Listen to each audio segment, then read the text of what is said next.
The fury coursed through my veins as I watched Victoria Blackstone emerge from her pristine white luxury SUV, clutching an official-looking document like it was her ticket to supremacy. October 15th marked both the day she handed me a $250 penalty for allegedly violating parking regulations on my own property, and the moment she unknowingly gave me the ammunition to dismantle her entire homeowners association power structure. The sharp metallic sound of her newly installed security barrier echoed across the crisp fall morning as she blocked access to my crossing. This wasn't just any crossing. It was the same wooden span my late grandfather had constructed by hand during the war years of 1944, connecting our family's retreat to the outside world. Illegal vehicle placement, she announced with authority, gesturing toward my pickup truck stationed on land that had belonged to my family for 4 generations. Victoria had no idea that I possessed sole ownership of the only route connecting her upscale housing development to the main road. Every homeowner in those 43 expensive houses depended on crossing my family's property to reach their suburban paradise. Are you currently battling an autocratic HOA leader? Drop a comment about your location because the events that unfolded next will make every revenge story you've heard seem tame by comparison. Let me start from the beginning of this saga. My name is Marcus Rivera, age 36, and I work as a civil engineer specializing in infrastructure development, a detail that becomes crucial to understanding this story.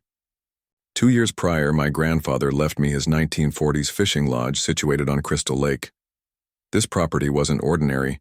It occupied 4 acres of untouched lakefront, accessible exclusively via a narrow wooden bridge spanning Miller's Creek. My work in sustainable infrastructure takes me around the globe for months at a time, so visits to the lodge were infrequent. Nevertheless, that rustic cabin held immense sentimental value.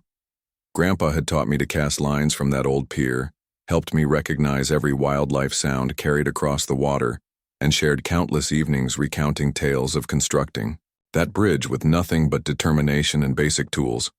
The surrounding landscape had transformed dramatically over the previous 5 years. Dense woodland and agricultural fields had given way to a manufactured community of nearly identical homes, each appearing mass-produced from the same architectural template. Pleasant enough structures, but hardly the natural sanctuary my grandfather had cherished. Enter Victoria Blackstone, 54 years old, who had relocated from an urban environment 3 years earlier with aspirations of becoming the neighborhood's self-declared enforcement officer. She secured her position as HOA chairwoman by pledging to enhance property values through rigid compliance standards, which apparently involved measuring lawn heights with precision instruments and monitoring visitor duration with stopwatch accuracy. Victoria drove an immaculate white SUV that gleamed constantly, maintained perfectly polished fingernails, and carried an expensive leather folder as if negotiating corporate mergers instead of harassing residents about decorative choices. She had a particular way of observing my cabin, referring to it as that primitive structure when she believed I was out of earshot. The social prejudice was subtle yet unmistakable. When I returned from a 7-month assignment in Norway, I discovered a sophisticated new barrier system blocking the approach to my bridge. This wasn't amateur work. Heavy-duty construction with reinforced concrete foundations and metallic components that resonated through the forest with each opening and closing. Victoria waited nearby, portfolio ready, surrounded by that costly fragrance that somehow overpowered the natural pine scent filling the air. She presented an authoritative document claiming the bridge access road had been reclassified as community property based on recent surveying work. According to her documentation, roadway maintenance fell under HOA jurisdiction, granting them access control authority. The violation notice was a masterpiece of bureaucratic intimidation, $250 for unauthorized vehicle storage due to my truck's presence at the cabin, plus $75 for each day of non-compliance. The financial penalties were accumulating rapidly. "I trust you comprehend the situation," Victoria stated with artificial politeness. "We cannot permit unauthorized vehicles cluttering our community thoroughfares. Property values are our primary concern." I ran my fingers across the rough concrete texture of those new barrier posts, while listening to the familiar sound of Miller's Creek flowing beneath the bridge. The entire scenario felt surreal. This was the same crossing I'd traversed countless times during childhood, the same waterway where Grandpa had taught me stone-skipping techniques. Most newer residents appeared to endorse Victoria's authoritarian management style. But the longtime locals who remembered the area before development showed quiet sympathy. Dorothy Williams, a retired educator living nearest to the bridge, discreetly passed me a message as I walked back to my vehicle. Examined the public records. Something doesn't add up. As I drove away, gravel crackling beneath my tires, I was already formulating my response strategy. Victoria had committed one fatal error. She assumed I was just another compliant resident who would pay up and remain silent. She had no understanding that she'd just challenged someone who constructs bridges professionally and understood exactly what documentation governs ownership of such structures. Victoria wasted no time escalating the conflict. Within 7 days of our barrier encounter, I received a legal cease and desist notice from an attorney with impressive letterhead. The formal language was crafted to intimidate, alleging that my continued trespassing endangered neighborhood children. Ironic, considering no kids actually lived near the bridge area. The letter demanded payment of accumulated penalties, which had mysteriously inflated to $525, or face immediate litigation for property damage and public safety violations. Victoria was also active at the local cafe, spreading rumors about my being unreasonable and making threats. Neither allegation had any basis in reality, but small-town gossip has its own momentum. I could have responded with anger, could have confronted Victoria directly at her immaculate house with its manicured landscaping. Instead, I applied the methodical approach engineers employ. I collected evidence. The municipal courthouse carried that distinctive scent of aged documents and floor polish, with flickering fluorescent lighting buzzing like agitated insects overhead. I invested 4 hours examining property records, handling delicate parchment papers worn smooth from decades of use. My discovery was absolutely beautiful from a legal standpoint. Grandpa's original 1944 property deed encompassed not only the cabin and 4-acre parcel, but specifically included complete ownership of the bridge structure, documented in meticulous detail including timber specifications and foundation depth measurements. The HOA's surveyor had researched everything except the most critical component. They had conveniently overlooked this essential information in their assessment. But the truly interesting part was an easement provision requiring me to permit reasonable access for anyone needing to cross the bridge. Seemed equitable enough. Grandpa was always fair-minded. However, the specifics mattered tremendously. The provision explicitly defined reasonable as maximum 15 vehicles daily. 15 total. The current Lakeside Manor development contained 51 homes, most housing multiple vehicles. Simple arithmetic revealed the problem. Legal insight. Easement restrictions can be limited by original deed specifications, and courts consistently uphold the precise language written by the initial property owner. Always examine the fine print. It usually contains important details. When I realized I essentially controlled access to most of the subdivision, I confess I smiled with satisfaction. But Victoria wasn't finished with her campaign.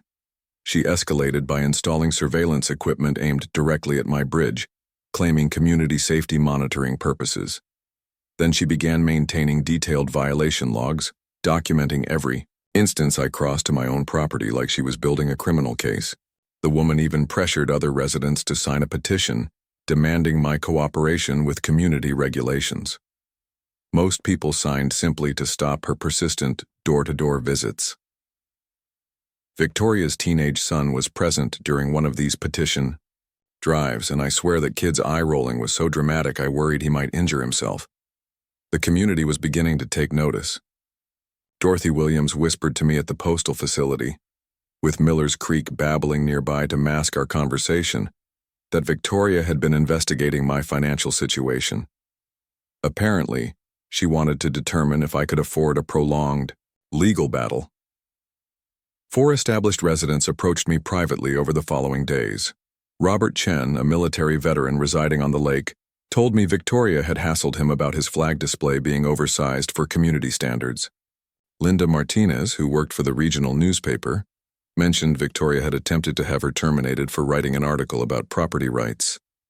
An elderly pair, the Kowalskis, shared how Victoria had forced them to remove bird feeding stations because they attracted undesirable wildlife.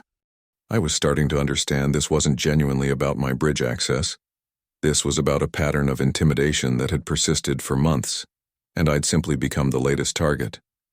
Victoria had transformed our peaceful neighborhood into her personal domain, ruling through fear and harassment. The thing is, I'd encountered petty dictators before. Construction sites are filled with people who believe minimal authority makes them Napoleon. But Victoria had made a critical miscalculation. She'd targeted someone who actually knew how to fight back, and more importantly, someone with the patience to do it correctly. As I sat on my cabin deck that evening listening to the loons calling across the water, I realized this was bigger than just my access rights. If I allowed Victoria to steamroll me, she'd continue doing it to others. Someone had to take a stand. I just happened to be the person with the bridge. Victoria's next strategy was pure economic warfare. She filed a county complaint claiming my bridge was structurally dangerous and demanded an expensive engineering assessment costing $3,800. She rallied the HOA board to approve an emergency levy for community safety and began circulating rumors around town that my overseas work was somehow suspicious. Apparently, building sustainable infrastructure projects in Norway made me some kind of international operative in Victoria's paranoid imagination. But challenging a bridge engineer over bridge safety is like challenging a master chef to a cooking contest in their own kitchen. I am a bridge engineer. I assess bridges professionally. This particular bridge, I could evaluate it blindfolded. I spent a Saturday morning giving my grandfather's bridge the complete professional treatment. Every connection, every support member, every stress point was photographed and documented. The sound of my work boots on those solid planks echoed across the water as I worked, and the familiar scent of wood preservative brought back memories of assisting Grandpa with upkeep when I was 13. My findings were beautiful from an engineering perspective. Grandpa had constructed this bridge like he expected it to survive the apocalypse. The structure was rated for 25 tons. It could support a fire engine if required. Meanwhile, I couldn't help noticing that Victoria's own deck displayed several obvious code violations visible from the bridge approach. Engineering insight. A bridge rated for 25 tons can easily handle normal residential traffic, and you should always seek independent verification of any required inspections, particularly from someone with actual field expertise. Victoria's desperation was becoming apparent. She attempted to convince the town council to declare my bridge a public hazard, presenting a petition she claimed had unanimous neighborhood endorsement. Half the signatures were fabricated, and the other half belonged to people who thought they were signing up for a community barbecue. When that failed, she requested a restraining order claiming I'd threatened her. Problem was, she lacked witnesses because it never occurred. The judge examined her evidence and essentially dismissed her from court with prejudice. But I wasn't simply waiting for Victoria's next attack. I was conducting my own investigation. I contacted 4 residents who had supposedly endorsed her bridge petition. None had actually seen what they were signing. Victoria had appeared at their doors with a clipboard and some story about neighborhood improvements. Here's where it becomes interesting. I live in a single-party consent state, meaning I can legally record phone conversations without informing the other party. So when Victoria's attorney called to negotiate, I activated my recording device.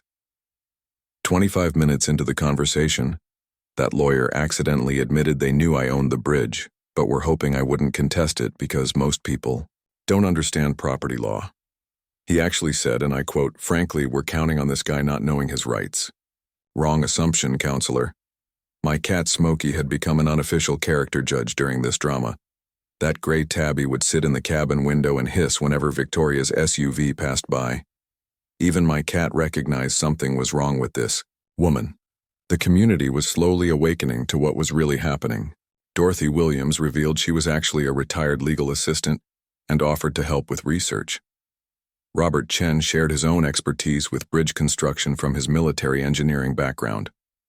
Linda Martinez, the local reporter, started asking pointed questions about HOA finances. We held our strategy meetings at Dorothy's kitchen table, and let me tell you, the woman made coffee strong enough to wake the dead. During one of these sessions, Linda brought up something interesting. The HOA's financial records were public, and Victoria had been spending money like she was managing a small corporation instead of a neighborhood association. The evening loons were calling across the lake when Dorothy dropped the real bombshell. She'd discovered the HOA's budget reports, and they were spending almost double their income. Victoria had approved a $45,000 landscaping project that essentially amounted to some decorative rocks and a few bushes. That's when I realized what this was actually about. The HOA was desperate for new revenue, and they thought controlling my bridge would allow them to charge me monthly access fees. Victoria wasn't just power hungry. She was attempting to solve a financial crisis by picking my pocket. The scent of fresh pine drifted through Dorothy's open kitchen window as we reviewed documents, and I felt that familiar engineer satisfaction when all the pieces of a complex problem finally start falling into place. Victoria had no idea what kind of storm she'd just created. Victoria's next move was straight sabotage.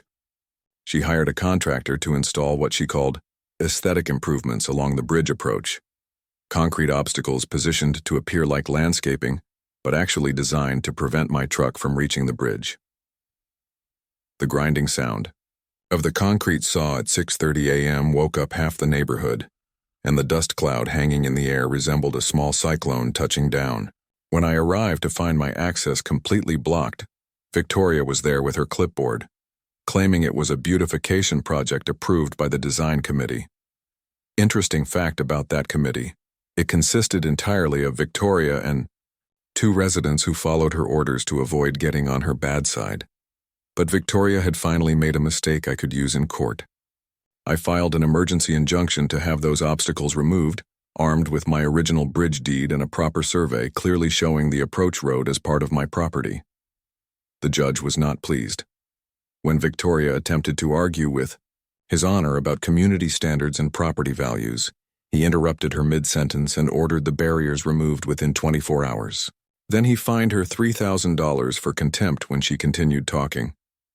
Standing outside the courthouse, I took the opportunity to educate the small crowd that had gathered. Legal insight: you cannot block someone's lawful access to their property.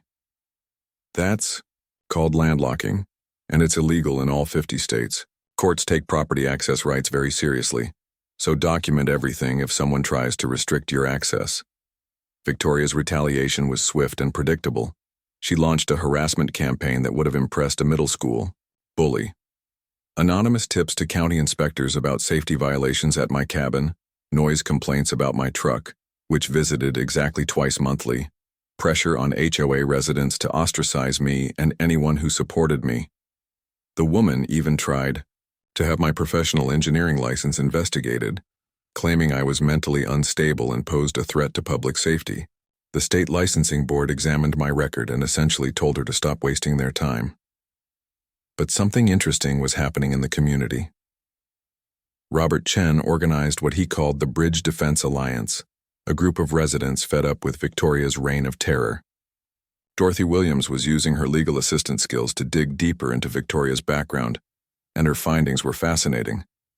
Victoria had pulled similar stunts in her previous community before relocating to Cedar Falls.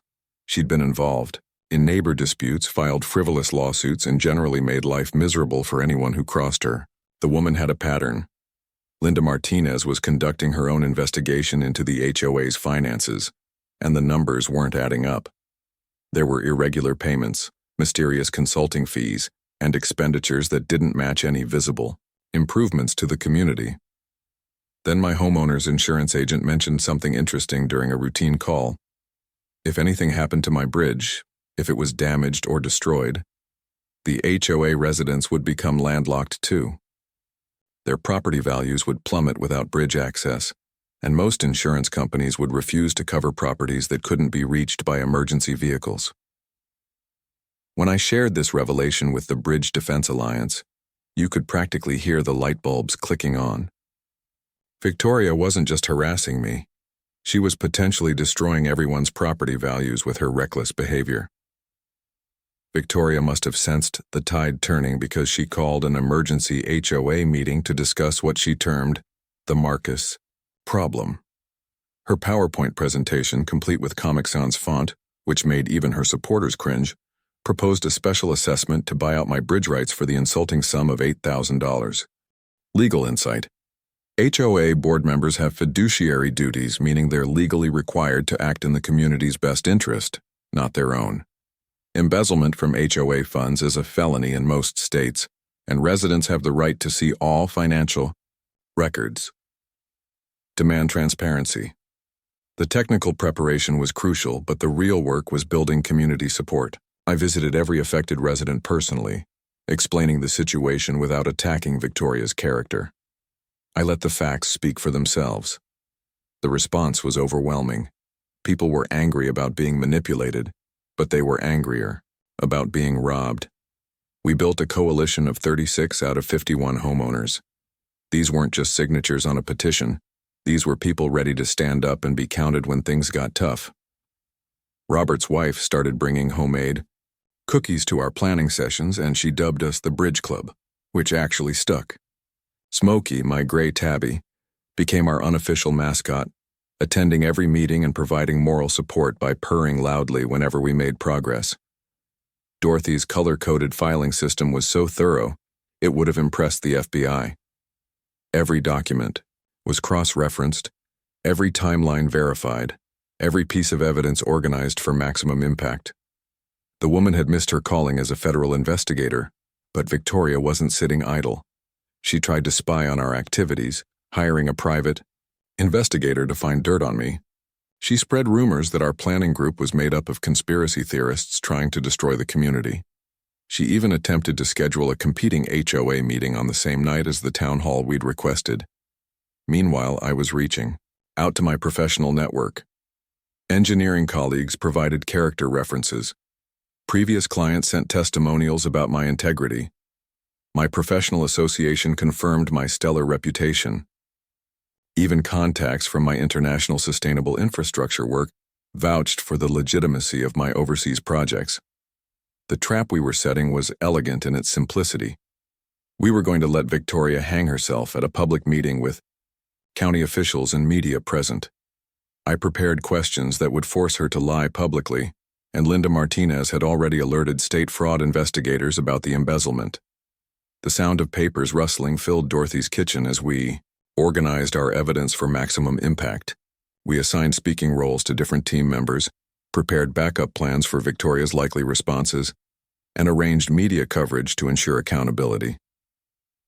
The texture of those smooth bridge cables under my hands during evening inspections reminded me why I became an engineer in the first place: to build things that last, to solve problems that matter, to make communities stronger and safer.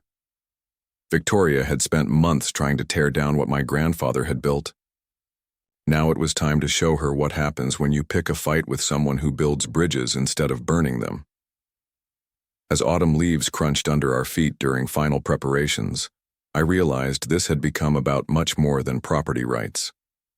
This was about standing up to bullies, protecting communities from predators, proving that regular people could fight back against corruption when they worked together. The loons were calling across Crystal Lake as we finalized our plans, their voices echoing the same message that had been flowing under my bridge all along. Some things are worth fighting for, and patience combined with truth is an unstoppable force. Victoria was about to discover that the hard way. Victoria's desperation reached new heights when she attempted to physically damage my bridge at 2:30 in the morning with a crowbar. The metallic scraping sounds and her labored breathing were captured in crystal-clear audio by the security camera I'd installed after her earlier sabotage attempts. Watching that footage the next morning was surreal. There was the HOA chairwoman, this woman who lectured everyone about community standards, attacking private property like some kind of deranged vandal. The damage was minimal. Grandpa's bridge was built too well for a crowbar to do much harm. But the intent was clear as day. I filed a police report but didn't press charges immediately. Instead, I used the footage strategically, quietly sharing it with the remaining HOA board members who still had any sense left. The effect was immediate. 2 more board members resigned rather than be associated with Victoria's increasingly unhinged behavior. But Victoria wasn't done embarrassing herself. She launched a full-scale smear campaign using anonymous social media accounts to attack my reputation. Fake reviews of my engineering work started appearing online. Posts claiming I was dangerous and mentally unstable popped up on neighborhood Facebook groups. The cyberbullying was actually working against her. Digital insight. Anonymous online.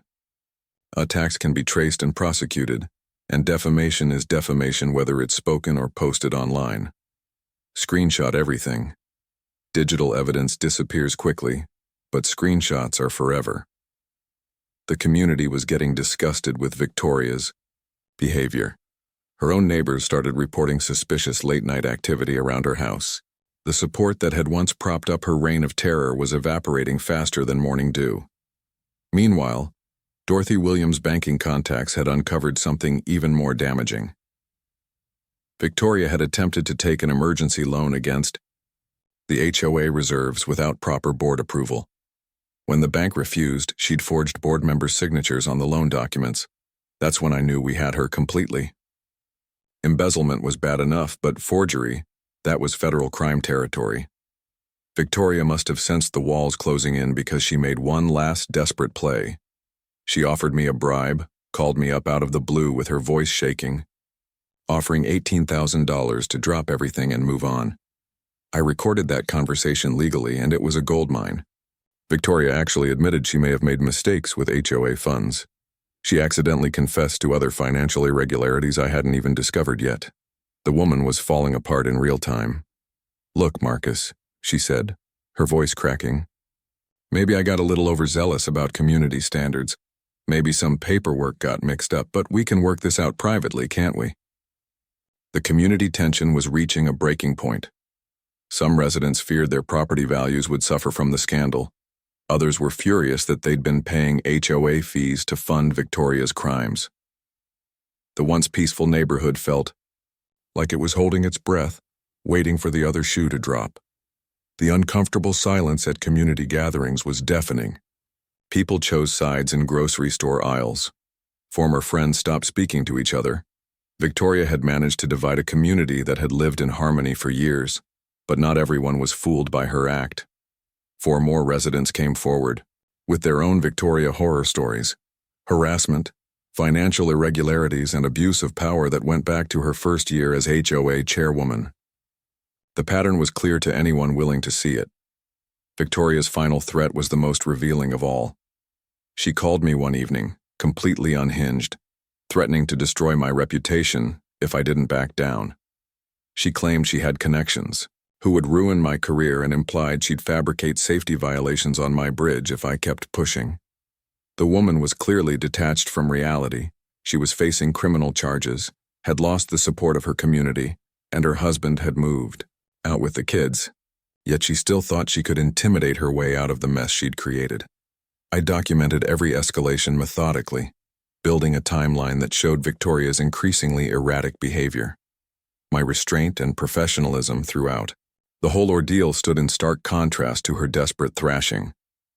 As I sat on my bridge that evening, listening to the water flow below and watching the stars reflect on Crystal Lake's surface, I realized Victoria had become her own worst enemy. Every move she made to escape accountability just dug her hole deeper. The irony wasn't lost on me. She'd started this whole thing to steal money and maintain power through fear. Now she was facing criminal prosecution and had destroyed her own reputation so thoroughly that she'd never hold authority over anyone again. Sometimes the best revenge is just giving your enemies enough rope to hang themselves.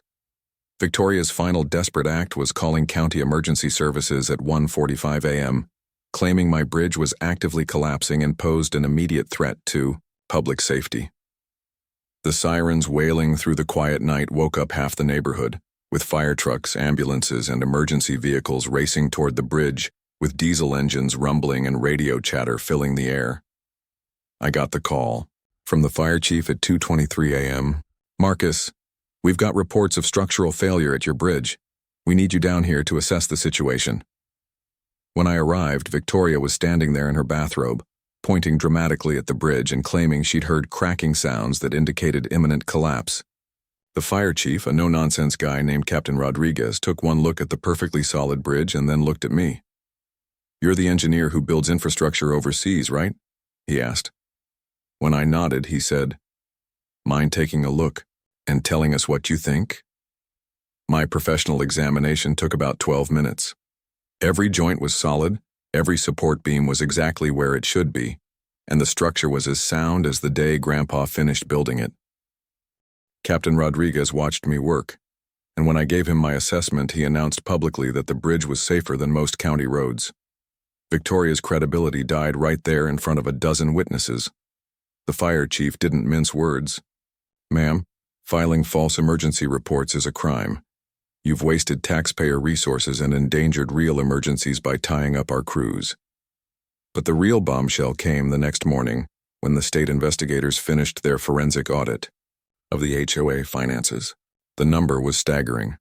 $36,000 in unexplained expenses, all traced back to Victoria's personal accounts through fake invoices for consulting services that never existed. Financial insight. Every digital transaction leaves permanent records, and forensic accountants are like bloodhounds when it comes to following money trails. Embezzlement often starts small but escalates quickly when nobody's watching. Victoria's psychological breakdown was painful to witness. She started accusing random neighbors of being part of conspiracies against her.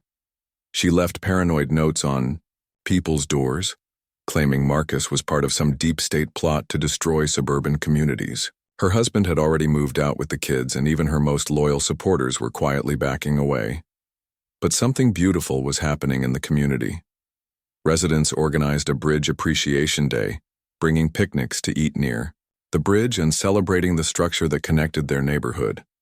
Kids drew chalk art on the bridge approaches, turning Victoria's symbol of division into something that brought people together.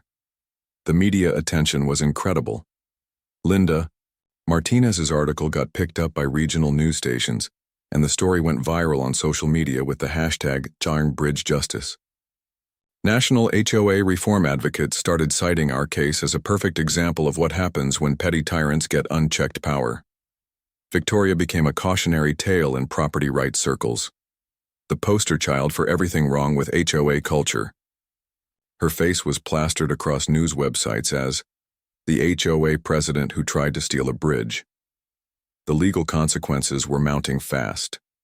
The state attorney general filed criminal charges for embezzlement and fraud.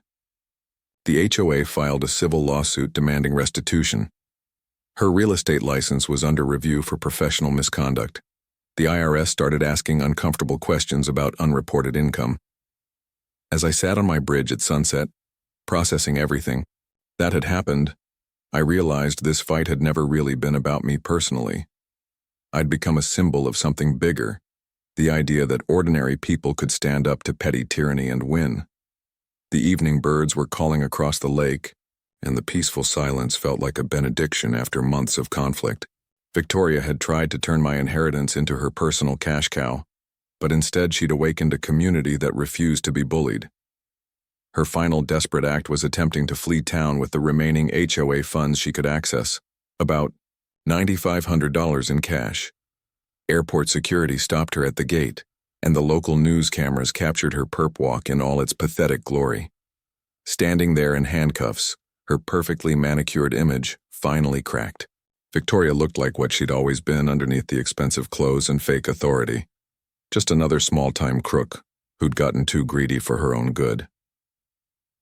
The woman who'd spent months trying to destroy my reputation was now a national laughingstock, her own actions having accomplished what no enemy could have managed.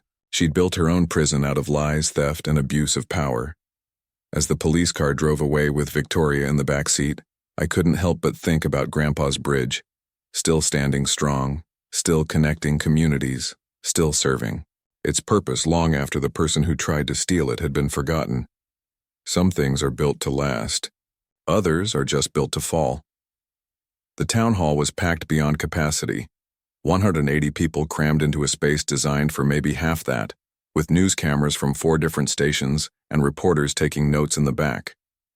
The mayor had called, This emergency meeting after Victoria's arrest made regional headlines, and everyone wanted to see how this community soap opera would end. I walked to the podium with my presentation materials, feeling remarkably calm for someone about to expose months of corruption in front of half the county. The visual aids were simple but devastating: a timeline of harassment, copies of the original bridge deed, and financial records showing exactly where the HOA's money had gone. "Ladies and gentlemen," I began, "7 months ago, I thought I was dealing with an overzealous HOA chairwoman. What I discovered was systematic theft from your community funds, harassment of residents, and abuse of power that turned our neighborhood into a dictatorship." The room was dead silent as I walked through the evidence. Every harassment incident documented with photos and timestamps. Every financial irregularity traced through bank records. Every lie Victoria had told exposed with official documents. That couldn't be disputed. Victoria sat in the front row, flanked by her court-appointed attorney and a county sheriff's deputy.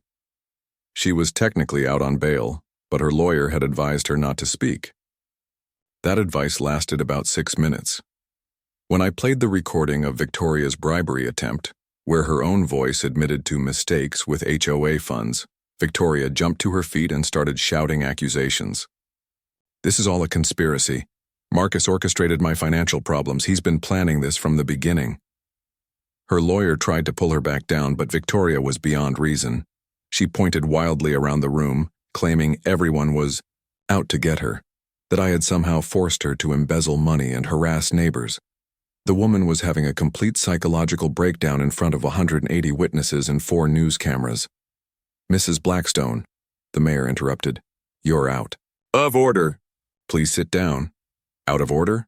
Victoria screamed. "I'll show you what's out of order. This man has destroyed everything I worked to build in this community." That's when I delivered the line I'd been saving for this moment. "Victoria, the only thing you built in this community was a criminal enterprise funded by your neighbor's HOA fees. The only thing I destroyed was your ability to keep stealing from the people who trusted you." The crowd erupted in applause. Even some of Victoria's former supporters were clapping. Camera flashes illuminated the room as photographers captured the moment when a small-town tyrant finally got called out in public. Dorothy Williams took the microphone next, explaining how her legal research had exposed the fraudulent property claims. Robert Chen described the harassment campaign against veterans in the community. 4 other residents shared their own stories of Victoria's bullying tactics. The pattern was undeniable. This wasn't about one dispute over bridge access. This was about a systematic pattern of abuse that had been going on for years. County Sheriff Martinez explained the criminal charges: embezzlement in the 1st degree, fraud, forgery, and filing false police reports. The state investigator outlined the ongoing case, mentioning that federal authorities were reviewing potential tax violations.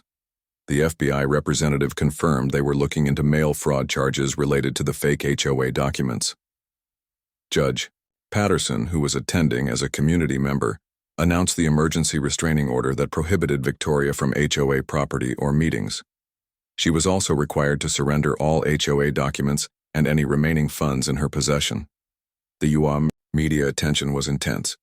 Reporters asked me about property rights advocacy. National HOA reform organizations contacted me about testifying before state legislatures. The story was trending on social media, with thousands of comments from people sharing their own HOA horror stories. Victoria's final humiliation came when Sheriff Martinez led her away in handcuffs while news cameras rolled. The woman who had terrorized an entire neighborhood was now a cautionary tale broadcast across the region. Children who had once been afraid of her nasty glares waved goodbye as the police car pulled away. The community response was cathartic. People who hadn't spoken to each other in months were hugging and apologizing for letting the situation go on so long. Neighbors who had been afraid to speak up were finally sharing their stories. The smell of coffee and nervous energy filled the packed room as residents began planning their community's recovery. Camera flashes continued popping as photographers documented not just Victoria's downfall, but the moment when a neighborhood decided to heal and move forward together. As the meeting ended and people filed out into the cool evening air, I felt a profound sense of closure. Grandpa's bridge had become more than just access to a cabin. It had become a symbol of standing up to bullies and protecting communities from predators. Justice had been served, but more importantly, a community had learned it could fight back. The transformation of our community was remarkable. Within 30 days, we'd elected a new HOA board, with Dorothy Williams as chairwoman, chosen unanimously by residents who'd learned the hard way what happens when you give unchecked power to the wrong person. They asked me to serve on the board, but I politely declined. I'd had enough of HOA politics to last a lifetime. Victoria's legal troubles snowballed exactly as you'd expect. She pleaded guilty to embezzlement and fraud, receiving 3 years in prison and 6 years probation. The judge ordered her to pay $52,000 in restitution to the HOA, money that went toward fixing the financial mess she'd created. Her real estate license was permanently revoked, and her husband filed for divorce before she even got out on bail. But the real healing happened in the community itself. I organized the first annual Bridge Festival that November, exactly 1 year after Victoria had tried to block my access. Families brought picnics, kids played games on the bridge approaches, and we raised $9,200 for local veterans programs that Robert Chen recommended. The most meaningful moment came when Victoria's teenage son showed up with a handwritten apology letter. That kid had watched his mother's behavior with horror and wanted to make things right. He became the first recipient of the engineering scholarship fund I established with donations from grateful community members. My personal life took an unexpected turn too. Instead of returning to overseas work, I decided to open an engineering consulting firm right here in Cedar Falls. Turns out there's a huge need for someone who specializes in helping small communities with infrastructure issues, and I'd found my calling in service rather than just profit. The property rights education website I created has helped dozens of other communities facing similar HOA tyranny. I've testified before 4 state legislatures about HOA reform, and the Cedar Falls case is now cited in legal textbooks as an example of how communities can fight back against corruption. The conservation initiative around the bridge became something Grandpa would have loved. We partnered with environmental groups to turn the area into a protected wildlife habitat, complete with educational programs about the local ecosystem. The bridge that Victoria tried to steal became a symbol of community stewardship and environmental protection. Property values in Lakeside Manor actually increased after the scandal, which surprised everyone except real estate professionals. Turns out buyers prefer communities that have proven they can handle corruption, rather than places where it might still be lurking in the shadows. Linda Martinez won a regional journalism award for her investigative reporting on HOA financial abuse. Dorothy Williams's systematic documentation methods are now taught in paralegal schools across the state. Robert Chen started a consulting service helping other communities organize against HOA abuse. The Bridge Defense Alliance evolved into a permanent community advocacy group that helps residents navigate disputes and ensures transparent governance. They meet monthly at Dorothy's house, and yes, Smokey still attends every meeting as the official mascot. Victoria's former house became a community garden after the bank foreclosed. There's something poetic about vegetables growing where such toxicity once lived. Kids who were once afraid of her angry face now play among tomato plants and sunflowers. 8 months ago, a family moved to Cedar Falls specifically because they'd heard about our community's fight against corruption. They said they wanted to live somewhere that had proven it wouldn't tolerate bullies. That's when I knew we'd really won. The final statistics tell the story. HOA financial health restored within 7 months, 0 harassment complaints filed since Victoria's removal, and 15 other communities have contacted me for help with similar situations. The county declared Grandpa's Bridge historically significant, ensuring it'll be protected for future generations. But perhaps the most important outcome was what happened to our community's character. We learned that ordinary people, when they work together with patience and determination, can defeat even the most entrenched corruption. We discovered that bullies only have power when good people choose to remain silent. The legal precedent we set has been cited in court cases across 3 states. The Cedar Falls Standard, our comprehensive documentation and community organizing approach, is now taught in law schools as a model for grassroots legal action against HOA abuse. Victoria, served 18 months of her 3-year sentence before being released on parole. She moved to another state where public records show she's working as a retail clerk under strict probation conditions that prohibit her from holding any fiduciary positions. The woman who once ruled a community through fear now stocks shelves for minimum wage. Her former husband remarried and still lives in the community with their children, who have thrived without their mother's toxic influence. The teenage son I mentioned earlier graduated with honors and is now studying engineering at the state university on the scholarship fund we established. The bridge itself underwent a professional restoration last year, funded by community donations and a state historic preservation grant. We used traditional materials and methods that Grandpa would have approved of, strengthening the structure while maintaining its original character. Looking back, I realize this story isn't really about property rights or HOA disputes. It's about what happens when ordinary people decide they've had enough of being pushed around by petty tyrants. It's about the power of patience, documentation, and community solidarity in the face of corruption and abuse. The evening loons, still, call across Crystal Lake, their voices carrying the same message that Miller's Creek has been whispering under my bridge all along. Some things are worth fighting for, and justice may be slow, but it's inevitable when good people refuse to give up. Today, as I write this from my cabin porch, I can hear children's laughter echoing across the bridge during our second annual festival. The smell of barbecue smoke mixes with fresh autumn air, and Old Glory flies proudly from the bridge tower. Grandpa's structure stands solid and enduring, just like the justice it came to represent. The lesson Victoria learned in prison, that real authority comes from service, not intimidation, is one that every community leader should remember. But more importantly, our victory proved that regular people don't have to accept corruption and abuse. They just need the courage to stand up, the wisdom to document everything, and the patience to let bullies defeat themselves. Now I want to hear from you. Share your own HOA nightmare stories in the comments below. You'd be amazed how many of these situations follow the same pattern of financial irregularities hidden behind harassment campaigns. And if this story inspired you to stand up to bullies in your own community, remember, you're not alone. You have more power than you think, and sometimes all it takes is one person willing to fight back to give everyone else permission to stop being afraid. The bridge my grandfather built with his own hands has now connected our community in ways he never could have imagined. It stands as proof that some things, justice, community, and the courage to do what's right, are built to last forever.